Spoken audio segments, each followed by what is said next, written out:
اعوذ باللہ من الشیطان الرجیم بسم اللہ الرحمن الرحیم ما کان للمشرکین ان یعمروا مساجد اللہ شاہدین علی انفسہم بالکفر۔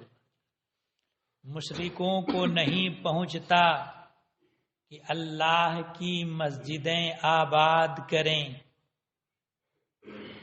خود اپنے کفر کی گواہی دے کر، یعنی اللہ تعالی کی مسجدیں اس لیے ہیں کہ ایمان والے اس میں نماز ادا کریں، قرآن کریم کی تلاوت کریں، اللہ کا ذکر کریں اور دین کی باتوں کا درس دیں اور لیں۔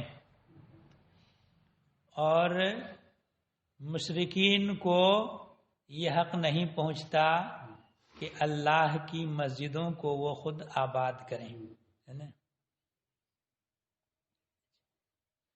یہ جو آیت نازل ہوئی ہے یہ مسجد حرام کے بارے میں، یہ مسجد سے مراد، مساجد اللہ سے مراد مسجد حرام، یعنی کعبہ معظمہ اور کعبہ معظمہ کے ارد گرد جو مسجد ہے وہ مسجد حرام، اور جمع کے صیغے سے اس لیے تعبیر کیا گیا مساجد اللہ کہ وہ ایک مسجد ہے تو اس کو مساجد کیوں کہا گیا؟ تو فرمایا کہ وہ تمام مسجدوں کا قبلہ اور امام ہے، اس اعتبار سے اس کو مساجد کہا گیا۔ اچھا، اور شان نزول یہ ہے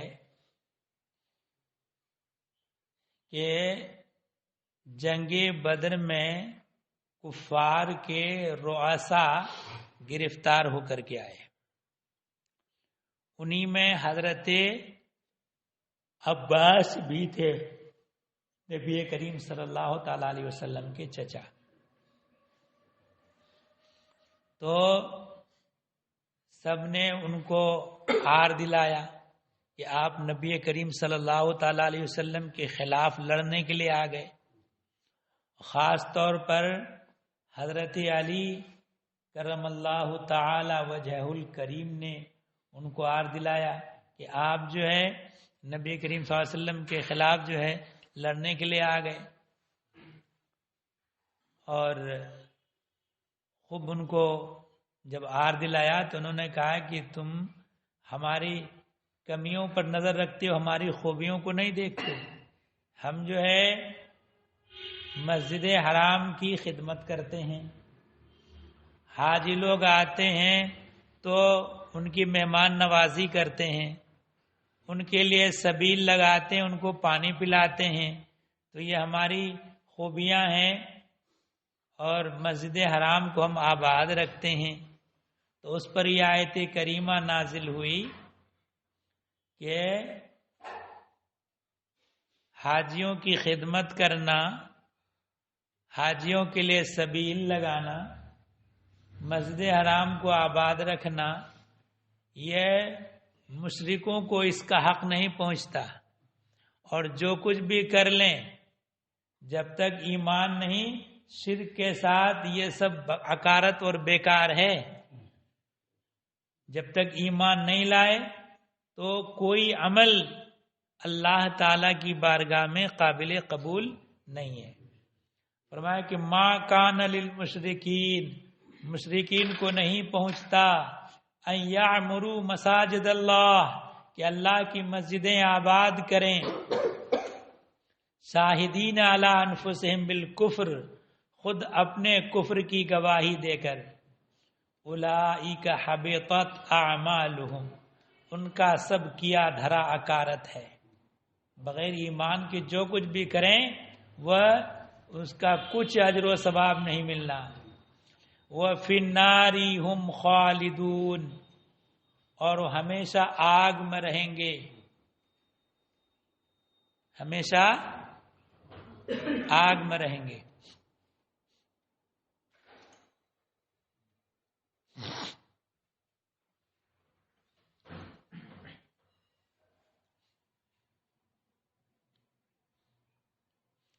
انما یعمر مساجد اللہ من آمن باللہ والیوم الآخر وقام الصلاة وآت الزکاة ولم یخش الا اللہ. اللہ کی مسجدیں وہی آباد کرتے ہیں جو اللہ اور قیامت پر ایمان لاتے ہیں. اللہ پر ایمان لاتے اور قیامت کے دن پر ایمان لاتے ہیں اور نماز قائم کرتے ہیں اور زکوٰۃ دیتے ہیں اور اللہ کے سوا کسی سے نہیں ڈرتے. اللہ کے سوا کسی سے نہ ڈرنے کا مطلب یہ ہے کہ کسی کی رضا کو اللہ کی رضا پر مقدم نہیں کرتے، ہر حال میں اللہ ہی کی رضا چاہتے ہیں. فَعَسَىٰ أُولَٰئِكَ أَن يَكُونُوا مِنَ الْمُهْتَدِينَ، تو قریب ہے کہ یہ لوگ ہدایت والوں میں ہوں، یہ لوگ ہدایت یافتہ ہوں. اجعلتم سقایت الحاج وعمارت المسجد الحرام کمن آمن باللہ والیوم الآخر وجاہد فی سبیل اللہ. تو کیا تم نے حاجیوں کی سبیل یعنی پانی پینے کے لیے سبیل لگانا اور مسجد حرام کی خدمت اس کے برابر ٹھہرا لی جو اللہ اور قیامت پر ایمان لایا؟ قیامت پر ایمان لانے کے برابر ٹھہرا لیا. وجاہد فی سبیل اللہ، اور اللہ کی راہ میں جہاد کیا، ان لوگوں کے برابر ٹھہرا لیا.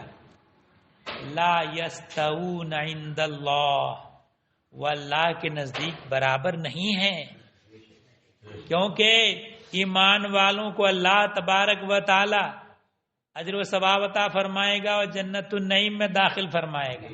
اور جو لوگ ایمان نہیں لائے، کفر میں ہیں، تو کچھ بھی کر لیں بظاہر نیک کام، بغیر ایمان کے ان کو کچھ نہیں ملنا، ان کا سب کا کیا دھرا اکارت ہے. واللہ لا یہدی القوم الظالمین، اور اللہ ظالموں کو راہ نہیں دیتا. الذین آمنوا وہاجروا وجاہدوا فی سبیل اللہ باموالہم وانفسہم اعظم درجۃ عند اللہ. وہ جو ایمان لائے اور ہجرت کی، مکہ معظمہ سے ہجرت کر کے مدینہ منورہ پہنچے. ہجرت دو طرح کی ہوئی، ایک مرتبہ کچھ حضرات مکہ معظمہ سے حبشہ گئے، پھر حبشہ سے مدینہ شریف آئے، اور کچھ حضرات وہ جو مکہ شریف سے براہ راست مدینہ شریف گئے. تو جنہوں نے جو ایمان لائے اور ہجرت کی، وہ جاہدوا فی سبیل اللہ، اور اپنے مال اور جان سے اللہ کی راہ میں لڑے. جاہدوا فی سبیل اللہ باموالہم وانفسہم، اور اپنی جان، اپنے مال سے اور جان سے اللہ کی راہ میں لڑے. اعظم درجۃ عند اللہ، اللہ کے یہاں ان کا درجہ بڑا ہے، اللہ نے ان کے لیے بڑا درجہ، بڑا مرتبہ رکھا ہے. وَأُولَئِكَ هُمُ الْفَائِزُونَ، اور وہی مراد کو پہنچے، یعنی وہی لوگ کامیاب ہیں. یبشرہم ربہم برحمت منہ، ان کا رب انہیں خوشی سناتا ہے، خوشخبری دیتا ہے. کس بات کی؟ اپنی رحمت اور اپنی رضا کی. اور سب سے بڑا مقصود یہی ہے کہ اللہ کی رحمت متوجہ اور اللہ راضی ہو جائے. جو بندہ نیک کام کرتا ہے، نماز، روزہ، حج، زکوٰۃ، یہ سب ادائیگی اور برے کاموں سے بچنا، یہ سب صرف اور صرف اس لیے ہے کہ اللہ راضی ہو. تو اپنی طرف سے رحمت اور اپنی رضا کی خوشخبری دیتا ہے.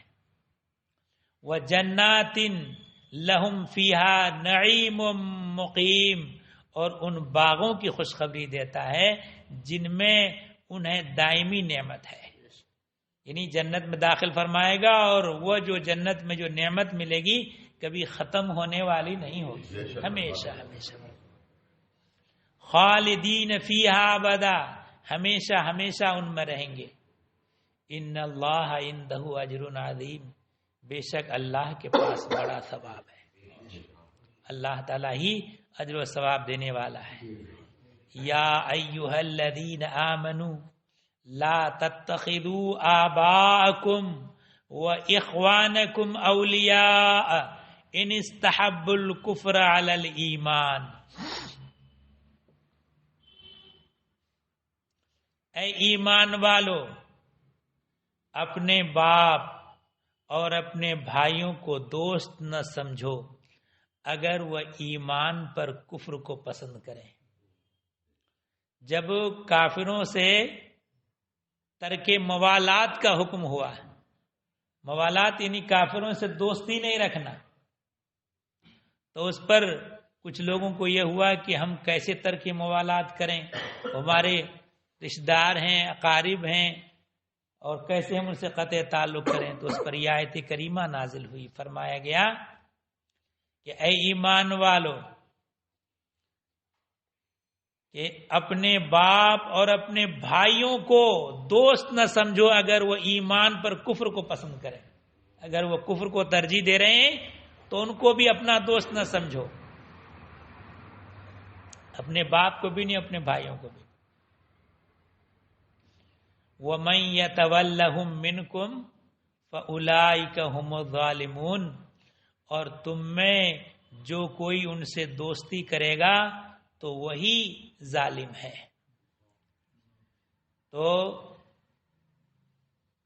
ان حضرات کے اندر ایمان کی پختگی کا یہ عالم تھا کہ حضرت صدیق اکبر رضی اللہ تعالی عنہ ایمان لائے، ابھی ان کے بعد بیٹے ایمان نہیں لائے، ان کے والد بھی بعد میں ایمان لائے۔ حضرت صدیق اکبر ہی وہ ذات ہیں کہ وہ بھی صحابی، ان کے والد بھی صحابی، ان کے بیٹے بھی صحابی، تین نسل، تین پشت ان کی صحابیت سے سرفراز۔ تو حضرت ابوبکر صدیق کے بیٹے ایمان نہیں لائے تھے اس وقت، اور جنگ بدر میں کافروں کی طرف سے لڑنے کے لیے بھی آئے۔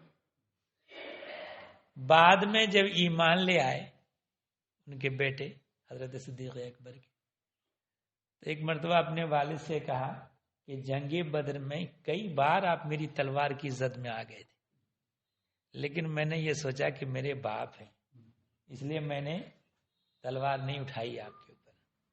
تو حضرت صدیق اکبر نے کہا کہ وہ تم تھے، اگر میں ہوتا اور تم میری تلوار کی زد میں آتے تو میں تمہیں نہیں چھوڑتا۔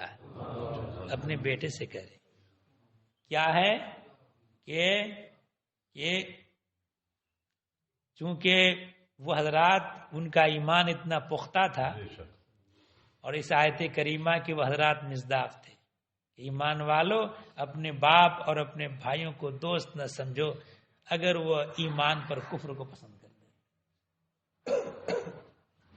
اور جب جنگ بدر میں 70 مشرکین گرفتار کر کے لائے گئے تھے، تو مشورہ کیا گیا ان کے بارے میں کہ کیا کرنا چاہیے۔ تو حضرت فاروق اعظم رضی اللہ تعالی عنہ نے کہا کہ یا رسول اللہ سب کو قتل کر دیا جائے، کیونکہ ان لوگوں نے مکہ میں جو مسلمان تھے ان کے اوپر مظالم بہت ڈھائے۔ جبھی حضرت خبیب رضی اللہ تعالیٰ عنہ سے کہا جائے کہ دکھاؤ اپنی پشت، اللہ اکبر، حالانکہ زخم چھوٹ گیا لیکن وہ جو آگ دہکتی ہوئی آگ میں جو ان کو لٹا دیا گیا تھا اور ان کی پشت مبارک جل گئی تھی، اور جلا ہوا زخم کتنے زمانے میں ٹھیک ہوتا ہے آپ حضرات اب بھی جانتے ہیں، اور ان کے گہرے نشانات باقی تھے۔ یہ جبھی انہوں نے بتایا کہ ان کے لوگوں نے کفار کی طرف کی ہماری پشت کو جلایا ہے، اللہ اکبر۔ تو اس لیے حضرت فاروق اعظم رضی اللہ تعالیٰ عنہ کو جلال تھا صاحب کو قتل کر دیا، اور یہ بھی کہ جن کا قریبی جو ہے وہ اپنے ہاتھ سے اسے قتل کرے، میرا جو رشتہ دار ہے میں اسے قتل کروں، فلاں کا رشتہ دار وہ اپنے ہاتھ سے قتل کرے۔ یہ حضرت فاروق اعظم رضی اللہ تعالیٰ عنہ اور حضرت صدیق اکبر رضی اللہ تعالیٰ عنہ نے رکھ دی۔ انہوں نے کہا یا رسول اللہ یہ آپ کے خاندان کے لوگ ہیں، ان کو فدیہ لے کر رہا کر دیا جائے، ہو سکتا ہے کہ یہ ایمان لے آئے۔ تو حضرت صدیق اکبر کی رائے کے مطابق عمل کیا گیا، فدیہ لے کر ان کو چھوڑ دیا گیا، اور ہوا وہی، ان میں سے بہت سے لوگ ایمان بھی لائے، حضرت عباس خود ایمان لے آئے، اور ابو جہل کا بیٹا حضرت اکرمہ وہ بھی ایمان لے، اور حضرت ابو سفیان تو بہت بعد میں، فتح مکہ کے بعد وہ ایمان لائے۔ بہرحال بہت سے حضرات ایمان لے آئے۔ تو یہ ہے حمیت ایمانی، ہے نا۔ فرمایا وَمَن يَتَوَلَّهُم مِّنكُمْ فَأُولَٰئِكَ هُمُ الظَّالِمُونَ، اور تم میں جو کوئی ان سے دوستی کرے گا تو وہی ظالم ہے۔ تو معلوم ہوا کہ کافروں سے دوستی نہیں کرنا۔ ایک بات یاد رکھیے، ایک ہے معاملات اور ایک ہے موالات، دونوں میں فرق ہے۔ معاملات کا مطلب خرید و فروخت کرنا، لین دین کرنا، کسی کافر کے پاس کچھ مال بیچ لینا یا اس سے خرید لینا، کرایہ پر کچھ دینا یا کرایہ پر ان سے لینا وغیرہ ذالک، یہ سب از قبیل معاملات ہیں، ان سے منع نہیں کیا گیا کافروں سے۔ موالات یعنی محبت اور دلی تعلق رکھنا، دوستی گانٹھنا جسے کہتے ہیں، تو دوستی سے منع کیا گیا۔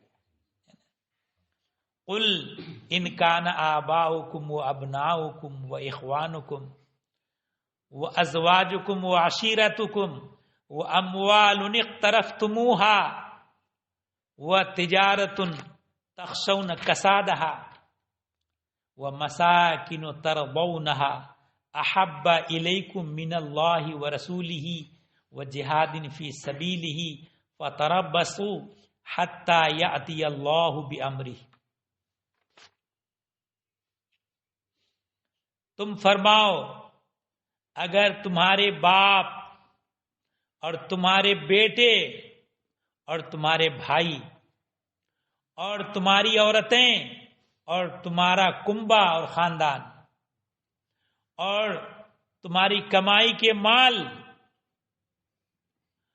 اور وہ سودا یعنی تجارت، وہ سودا جس کے نقصان کا تمہیں ڈر ہے، اور تمہارے پسند کے مکان، یہ چیزیں اللہ اور اس کے رسول اور اس کی راہ میں لڑنے سے زیادہ پیاری ہوں تو راستہ دیکھو، انتظار کرو۔ اس بات کا حتی یاتی اللہ بامرہ، یہاں تک کہ اللہ اپنا حکم لائے۔ کیا حکم لائے؟ یا تو جلدی آنے والا عذاب یا دیر میں آنے والا عذاب، جو بھی اللہ تعالی حکم لائے۔ واللہ لا یہدی القوم الفاسقین، اور اللہ فاسقوں کو راہ نہیں دیتا۔ تو معلوم ہوا کہ چاہے وہ اقارب ہوں، باپ ہوں کہ بیٹے ہوں کہ بھائی ہو کہ بیوی ہو کہ خاندان ہو کہ مال ہو کہ دولت ہو کہ تجارت ہو یا مکان ہو، یہ ان سے آدمی کو محبت تو ہوتی ہے مگر اللہ اور اس کے رسول سے زیادہ نہیں۔ اگر اللہ اور اس کے رسول اور اللہ کی راہ میں جہاد کرنے سے زیادہ اگر یہ چیزیں اگر تمہارے نزدیک محبوب ہیں تو پھر انتظار کرو کہ اللہ تعالیٰ اپنا حکم لائے۔ اللہ تو معلوم ہوا کہ اسی وجہ سے ان حضرات نے اپنی جانوں کو بھی اللہ کی راہ میں قربان کیا ہے، اپنے مالوں کو بھی قربان کیا ہے، اور اپنا وقت بھی اسلام کے فروغ اور اشاعت کے لیے منحصر کیا ہے۔ ان حضرات کی قربانیوں کا ہی ثمرہ اور نتیجہ ہے کہ آج ہم اللہ تبارک و تعالیٰ کے فضل و کرم سے صاحب ایمان ہیں۔ اگر ان حضرات نے اس زمانے میں یہ مشقت نہ اٹھایا ہوتا تو آج اللہ جانے کیا ہوتا۔ اللہم صلی علی سیدنا